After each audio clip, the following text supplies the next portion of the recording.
So then we had one of the kids get away. She had 3 kids, but I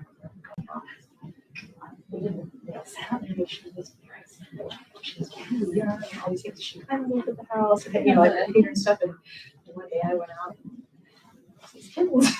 I was like 9 years old. Oh my! Oh goodness! So, yeah, I know. My grandma lives next door to me, so she's okay. I'll have the kids, took care of the kids and the cat. Anyway, yeah, it was fun. Yeah.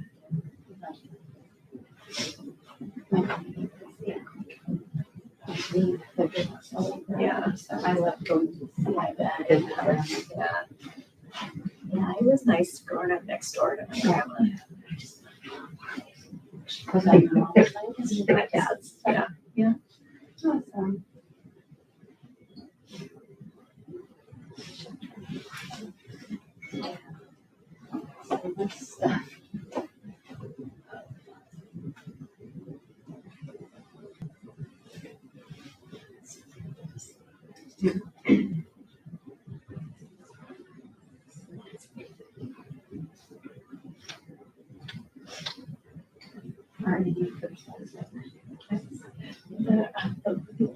He has a kind of a bachelor pad in the garage where he can rewrite, but he likes to be working. So when the cat can't get out of the house, he always stays in his little down house in the garage and he's in a chair. Comes in every once in a while and hangs out for a little bit and let's go back outside. Yeah, the other part. Yeah. Okay. So. Are you folks ready? Yeah. All right. Good morning. I want to thank all of you for being here today. My name is Ryan Shannon. I'm the Director of Public Relations for the Moses Lake School District. We are here today to talk about a few of the issues revolving around Groff Elementary, including some events that took place at last night's school board meeting. At this time, I want to invite Superintendent Carol Lewis and the Vice President of our school board, Carla Urias, to the podium, and they will have a statement for you. Okay, ready? Well, good morning, everyone. As Mr. Shannon said, I'm Carol Lewis, the superintendent here in Moses Lake, and this is Carla Urias, our vice president of our school board. And so we have a statement for you, and then we'll be happy to entertain any questions that you may have and answer them as thoroughly as possible. We also have some other staff here who may be able to assist in answering some questions. So with that, I'll get going with the statement that in recent weeks, our school district has been actively investigating concerns tied to the construction of Groff Elementary School, and the investigation has yielded some deficiencies in relation to the original construction of the school. And so those concerns have contributed to our current challenges with the school and have risen to a level of more urgency than had been previous. Our initial closure of the school was from March 3 to 7, and we had been hopeful that we could reopen after that initial closure, but out of an abundance of caution, we needed to extend the closure for the remainder of the 24-25 school year, so more information could be gathered about the viability and safety of the building. And so on March 20th, our school board voted unanimously to close the school for the remainder of the 24-25 school year. We've continued to work within the boundaries of our existing contract with Fowler Construction while we've been pursuing all available remedies that we have within that existing contract. And so that includes working with legal counsel to ensure that any responsible parties are held accountable and that our district's interests and our staff and students' well-being are protected. During last night's board meeting, the board of directors for Moses Lake School District approved a resolution authorizing the initiation of legal action against the contractor responsible for the construction of Groff, and that's Fowler General Construction, along with its bonding company. And this was done to protect the district's interests and also in accountability to our taxpayers. Since we've identified the concerns related to the school's construction, we've engaged in a really extensive consultation with forensic building experts and contractors and legal counsel so we could understand the scope of what we're facing with this school.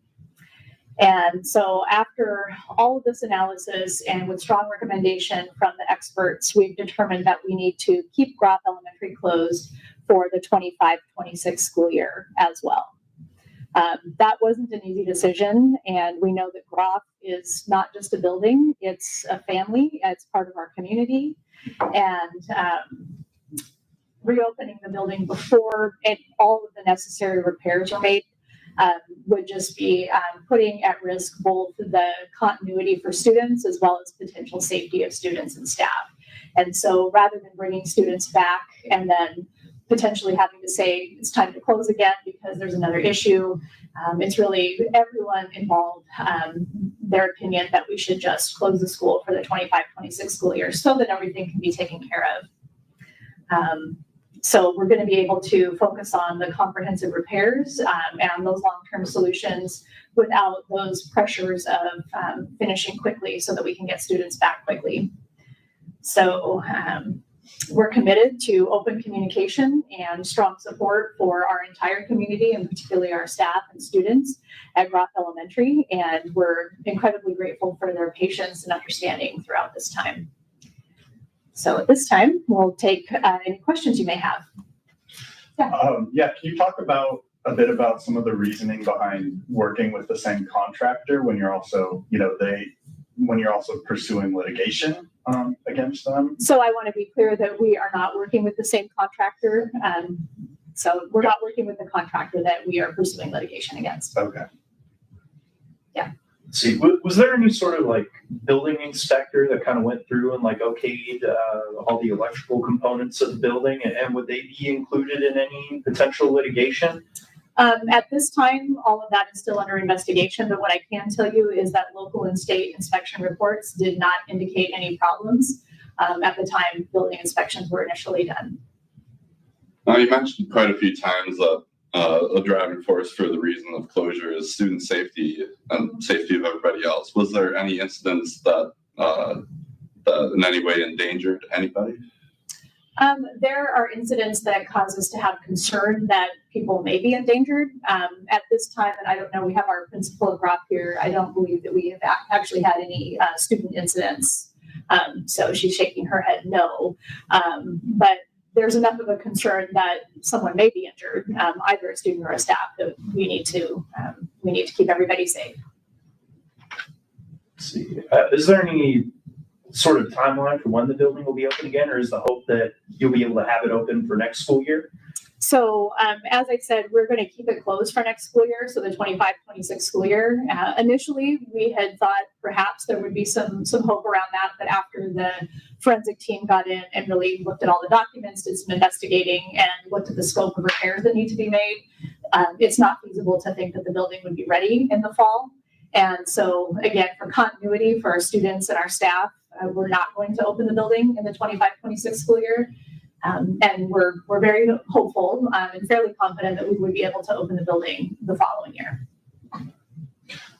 So I know originally it was primarily because of electrical issues that it was closed. Is it primarily because of electrical issues, or is it beyond more issues that have kind of been revealed? Electrical issues have been an ongoing concern, and I'm going to shift to Brian Sewell to, are we at a point where we would be ready to talk about any other potential issues? Yeah, we have a few other items associated with mechanical systems, the roof systems, hardscape surfaces, civil site work, and some structural issues.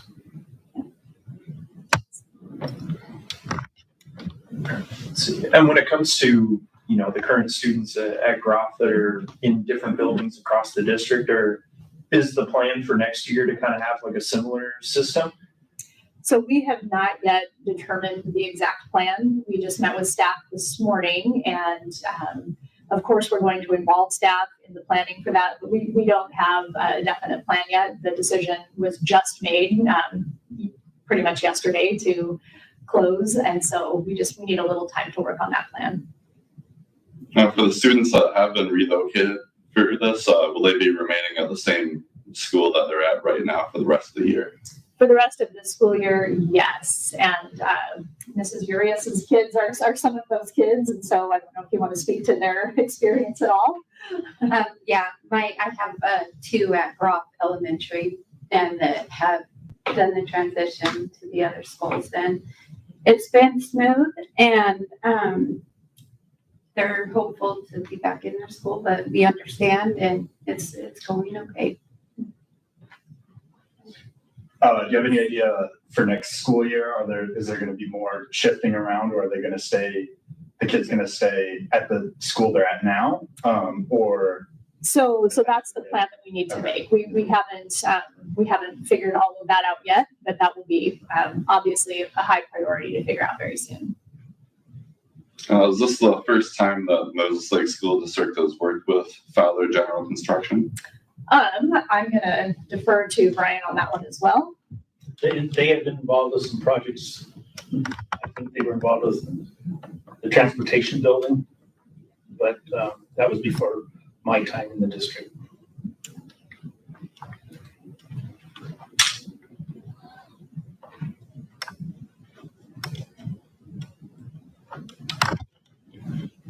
Anything else? Yeah, can you give any of the details of the legal action that you're pursuing? I know it was just voted on last night, but do you have any details you're able to give at this point? So yeah, would you like to speak to that? Yeah, Right? I'll step up and answer. What I can tell you, because is the claim that we have filed is around two points that I can talk about: breach of contract and breach of warranty with Fowler Construction, and those are part of the litigation that is being filed.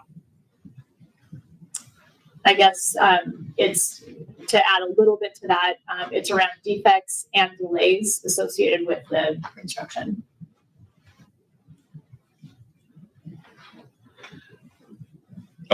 Going back a little bit, you did say that there were primarily electric issues. There's a lot of things that can go wrong regarding electric things. Is there any way that you can become more, I guess, a little bit more specific on those issues, or is electric all you can really determine at this point? Well, at this point, this is one of the things that we need to do is we need to get teams in there to determine the actual extent and cause of the electrical issues. And so I really can't expand too much more on that unless Brian has anything to add. No. Yeah. And this is one of the reasons we need to close it down and just get crews in there to figure some things out. And is it district staff examining the building, or is it like a contractor that's working with you guys? No, we're working with a contracting company. Again, not the same company that we're actively pursuing legal action against. Do you know which company that is? Yes, it's Graham Construction.